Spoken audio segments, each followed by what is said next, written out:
Hi, my name is Ruth. I was a teacher for 9 years. I have a master's in the science of education. And here are 3 things I listen for when I'm listening to my kids read. Number 1, fluency.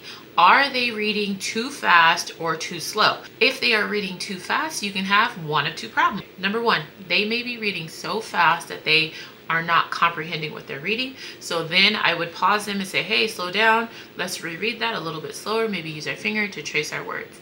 Or number 2, they're reading so fast because that reading is too easy. You always want to find that sweet spot, the Goldilocks zone when it comes to reading, where it's not too hard or not too easy. If it's too easy, you want to find books that are slightly harder so that when they're reading at a normal pace. Another thing, if they are struggling and they're reading too slow, there might be issues with phonemic awareness, sounding out words. There's all kinds of different issues there. So if they're reading too slow, you would pause, look back at what they're reading, and start really analyzing what you're hearing. Are they reading too slow because they lack confidence? Are they reading too slow because the words are too hard? Are they reading too slow because they just need more practice?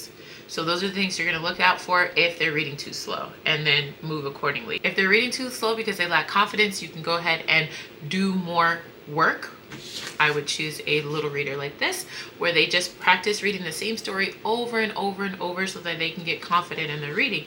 If they are also reading too slow because they're having a hard time sounding out the words, that means number 1, that book is too hard, and number 2, you need to switch again to another little reader where they go step by step, word by word, sounding out the words. You can find little readers like this, you guys, pretty much anywhere on the internet. I always buy mine off of TPT, or I make my own, just depending on my mood. Decodable readers are very important because they help kids build specific skills. You can do decodable readers based on sight words. You can do decodable readers based on sound, vowel pairings, digraphs, all of the things. So as you're listening to your kid read, you're being very strategic and watching what kind of errors they're making. And then you find the error, and you find a way for them to practice through that error. You teach it and then have them practice. The second thing I look for are the types of errors that they're making in their reading. So there are a few different types of errors that kids make. They have errors of meaning, errors related to visual, and errors related to structure. So if it is a meaning error, that means that they are not really looking at what's going on in context. They might just quickly just throw in a word into that sentence, and that's when we would pause, like, hey, let's go ahead and reread what you just said. Sometimes I will speak back what they said. So for example, if it said the dog sat by the bridge, if they said the cat sat by the bridge instead of dog, I would read back, you said the cat sat back by the bridge. Let's look at the line again. And does it say the cat sat by the bridge? And they'll usually be like, no, it says the dog sat by the bridge. So causing kids to slow down and look at how they're reading and looking for the errors themselves actually helps them as they learn how to self-correct.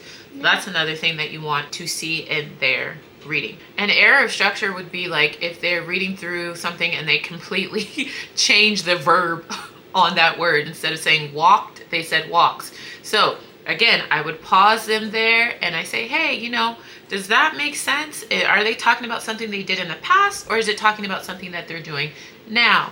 And then be like, oh no, it doesn't make sense. It's talking about something they did in the past, right? That's why it says ED at the end of that word. A common mistake that I see with my kids is a visual mistake where they just literally will breeze through the word, look at it, and just insert a word that starts with the same letter or begins with the same sound, and it's completely wrong. Again, this is an error where they're either going too fast, too slow, it's too hard to read, and they're just purely guessing, which again, I don't really have a problem with that, but I always like to pause, focus in on the error, and give them tools and strategies to use in order to either delete the error or help them in self-correcting the error on their own as they continue reading. The last thing that I look for when I'm listening to my kids read is number 3, intonation. How are they reading? Are they reading like a robot? Now that my kids know how to pretty much read within their general grade levels. I like to push for using intonation in their reading, so they shouldn't be sounding exactly like a robot. If there are characters in the story, I encourage them to express. If there's, you know, punctuation like an exclamation mark at the end of a word, they should use more energy when they're doing that. And this really helps with the overall enjoyment of the reading process, because if they can bring that reading to life, they are more likely to want to read that story again, which they will most likely have to do, or they'll be able to find books within that similar genre and they will enjoy what they're reading because it doesn't sound like da da da da da da da. And eventually in their head, which is really cool, my middle one always tells me about this, is he can hear the characters in his head as he's reading them to themselves, because he's learned how to change his voice as he's reading. And it's really, really cool, and it's a fun experience. So these are the 3 things that I listen for when it comes to reading with my kids.